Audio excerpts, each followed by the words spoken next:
Hello everyone, আমি এসে গেছি নবমীর ব্লগ নিয়ে। দেখো, পুজোর সময় কিন্তু আমাদের বাড়িটা খুব সুন্দর করে সাজানো হয়। আমি আর আমার দিদি মিলে বেরিয়ে পড়েছিলাম নবমীর দিন সন্ধেবেলায় ঠাকুর দেখতে। প্রথমেই আমরা গিয়ে বোকা বাক্সে খাবারটা অর্ডার করে দিলাম, কারণ আজকে আমরা খাবার প্যাক করে বাড়িতে নিয়ে যাব। এবছর তো টালা প্রত্যয়ের 100 বছর হলো, আমরা সকলেই জানি। টালা প্রত্যয়ের লাইনে দাঁড়িয়ে প্রথমে এটা বাঁধাকপি টাইপের নাকি সবাই বলছে, বাট আমি জানি না, তোমরা জানিও, কমেন্ট করে জানিও। তারপর এখানে লেখাটা সত্যি খুব ভালো লেগেছে, মানুষ একমাত্র জীব যে নিজের খাবারে বিষ মেশে। এটা কিন্তু বড্ড সত্যি কথা, আমরা এটা সকলেই জানি, তাই না?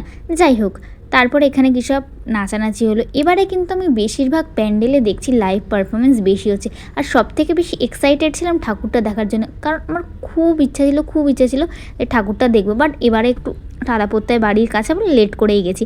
7:22 আমি লাইনে দাঁড়িয়েছিলাম, মানে 8টার সময় লাইন থেকে বেরিয়েছি। একদম ফাঁকায় খুব ভালোভাবে ঠাকুর দেখেছি।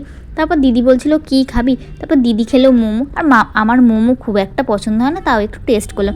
পাশেই তো ছিল টালা পার্কের ঠাকুর দেখিয়ে বেরিয়ে মেলা থেকে একটুখানি ঘোরাঘুরি করলাম। তারপর আমাদের খাবারটা অর্ডার দেওয়ার ছিল, ওখান থেকে খাবারটা নিয়ে বাড়ি চলে এলাম। বাড়িতে এসে জমিয়ে পোলাও আর চিকেন কষা খেলাম। অন্য কোনো ব্লগে দেখা হবে, টাটা।